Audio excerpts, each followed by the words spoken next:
Dabhoi ડિવિઝનના inspection તથા વડોદરા ગ્રામ્ય વિભાગનો 13 તુજકો અર્પણ કાર્યક્રમ યોજાયો। વડોદરા રેન્જના આઈજીપી સાહેબ સંદીપસિંહના અધ્યક્ષ સ્થાને અને વડોદરા ગ્રામ્ય એસપી સાહેબ સુશીલ અગ્રવાલ વિશેષ ઉપસ્થિતમાં ડભોઈ ડિવિઝનનું ઇન્સ્પેક્શન કરવામાં આવ્યું હતું। આ સાથે તાલુકા સેવા સદનના કોન્ફરન્સ હોલ ખાતે વડોદરા જિલ્લા ગ્રામ્ય વિભાગનો 13 તુજકો અર્પણ કાર્યક્રમનું પણ આયોજન કરવામાં આવ્યું હતું। આ કાર્યક્રમ દરમિયાન પોલીસ તંત્ર દ્વારા ગુમ થયેલ, ચોરી થયેલ તેમજ વિવિધ ગુનાઓમાં રિકવર કરાયેલ મુદ્દામાલ મૂળ માલિકોને પરત સોંપવામાં આવ્યો હતો। ભારત સરકારના ડિપાર્ટમેન્ટ ઓફ ટેલિકમ્યુનિકેશન તરફથી CEIR પોર્ટલ લોન્ચ કરવામાં આવ્યું છે, જેમાં નાગરિકોના ખોવાયેલ, ચોરાયેલ મોબાઈલ હેન્ડસેટને પોલીસ વિભાગ દ્વારા શોધીને આ 13 તુજકો અર્પણ કાર્યક્રમમાં મૂળ માલિકને પરત આપવામાં આવ્યા હતા।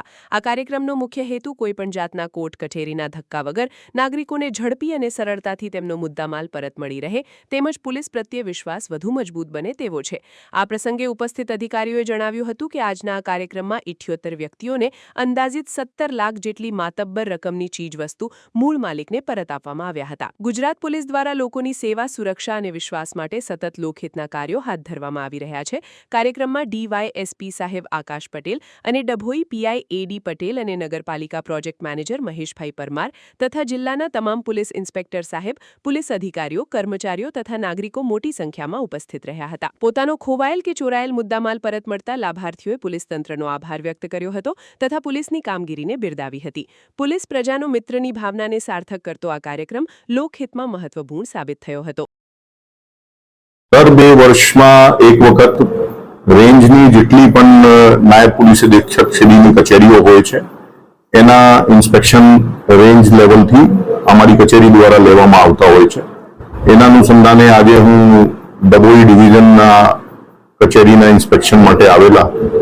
એ દરમિયાન બરોડા એસપી શ્રી તરફથી 13 તુજકો અર્પણ પ્રોગ્રામનું પણ આયોજન કરવામાં આવ્યા। આપ બધા જાણો છો કે છેલ્લા ઘણા વર્ષોથી સરકારશ્રીની આ એક પહેલ છે કે જે નાગરિકોના કિંમતી વસ્તુઓ ચોરાઈ જાય, ખોવાઈ જાય તો એમને પોલીસ શોધીને અને કાયદેસરની કાર્યવાહી કરી એમને પરત આપતી હોય છે। એ આ 13 તુજકો પ્રોગ્રામના માધ્યમથી પરત આપતી હોય છે। મને કહેતા ખૂબ આનંદ થાય છે કે આજરોજ વડોદરા ગ્રામ્ય પોલીસ દ્વારા, એસપી સાહેબ દ્વારા, DYSP સાહેબ દ્વારા એક પ્રોગ્રામનું આયોજન કરવામાં આવ્યા।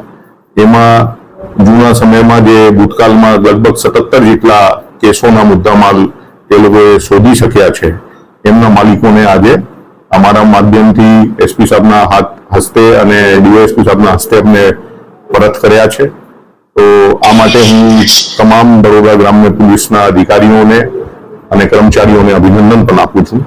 એની સાથે સાથે અત્યારે જે અમારી કામગીરી ચાલી રહી છે એ કામગીરીમાં છેલ્લા 2 દિવસથી અમારી ટીમ આવીને રેકોર્ડની ચકાસણી કરી રહી છે। ગુનાની શું પરિસ્થિતિ છે એના ઉપર ચિંતન અને ચર્ચા થવાની છે। જરૂરી માર્ગદર્શન અમારા સ્તરેથી પણ એસપી સાહેબને અને DYSP સાહેબને આપવામાં આવશે અને એના હેતુ એ જ છે કે જે સુંદર કામગીરી આખા વર્ષમાં થઈ છે આવનાર સમયમાં પણ એનાથી સારી કામગીરી પોલીસ કરી શકે અને એમાં યોગ્ય યોગદાન દરેક માણસ, દરેક પોલીસ અધિકારી, કર્મચારી પબ્લિકની સાથે મળીને આપી શકે એ હેતુથી આ ઇન્સ્પેક્શન કરવામાં આવે છે। Thank you. સમાચારની અવનવી અપડેટ જોતા રહો નિખરતા ગુજરાત ન્યૂઝ સાથે। નિખરતા ગુજરાત ન્યૂઝને લાઇક, શેર, સબસ્ક્રાઇબ કરો અને બેલ આઇકન દબાવીને સમાચારની ઝડપી માહિતી મેળવો।